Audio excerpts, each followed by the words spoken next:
I think of five things we must do to have more women direct investment dollars, I take it from a personal financial planning standpoint because that's what I do. That's what I am.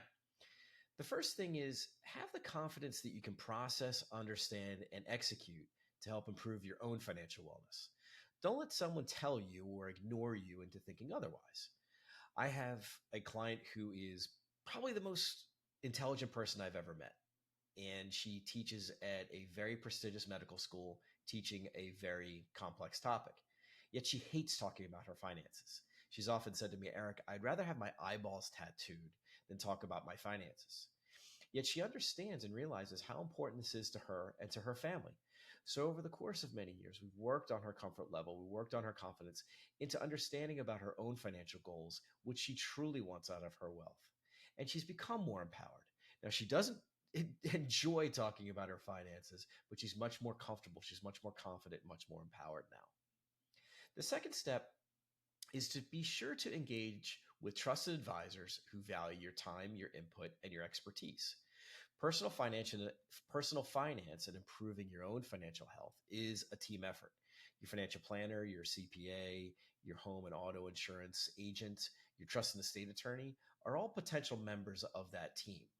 And these are all folks who need to work as a team for the goal of helping you. But remember, you're the most important part of that team. What keeps you up at night, your concerns, your opinions, your suggestions, they should be heard and respected. If you get the feeling that something isn't right, chances are your intuition is picking up on something. Feel confident to act on that intuition to replace that member of your personal financial wellness team. Recently, I had a client who came to me and asked me to speak with her mom, who's in her late 70s. She's retired and widowed and living on a fixed income. And one of the members of her personal financial team started giving her a bill for something she wasn't sure what it was for.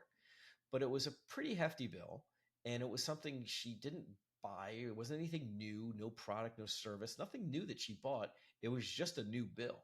And when she questioned this bill, she didn't really get a good answer of why she was being charged this extra fee. But she also didn't feel comfortable just removing this person from her financial wellness team. So we had a conversation and we spoke and we worked on a message to deliver about what this bill was, asking what this bill was, and finally understanding that it really is just an added fee that he was adding on top of the services that he was already providing and she was already paying for. So she ended up removing this person from her personal financial wellness team, and she's felt so much better with it now because she knows all these people have her best interests at heart. Step three, and I say this with all of my clients, as with anything, any independent research that you do is going to be valuable. So the time old adage of knowledge is power rings true here. So don't shy away from doing your own investment research on an investment, a stock, a bond, an insurance policy, an annuity, retirement strategy, whatever it may be. You'll feel much more empowered. No matter what you learn, you will learn something about your own finances and your own financial health. And that is just something that gives you much more confidence. It's a very empowering practice. I have a client who many years ago, and I'm probably dating myself here, but she walked into a very popular store to buy a music device that I'm sure we all used. And when she went to buy that music device, she went into the store and she was amazed by the vibe of the store, the energy, the people coming in and coming out, the products, the overall feeling that she got just by spending time in the store. So when she got home, she ended up buying shares of that particular store stock.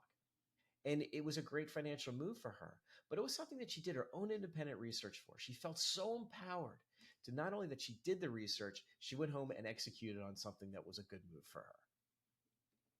Now, step four is going to be take ownership of your own financial wellness because given today's life expectancy tables, women on average are expected to live about 6 years longer than men.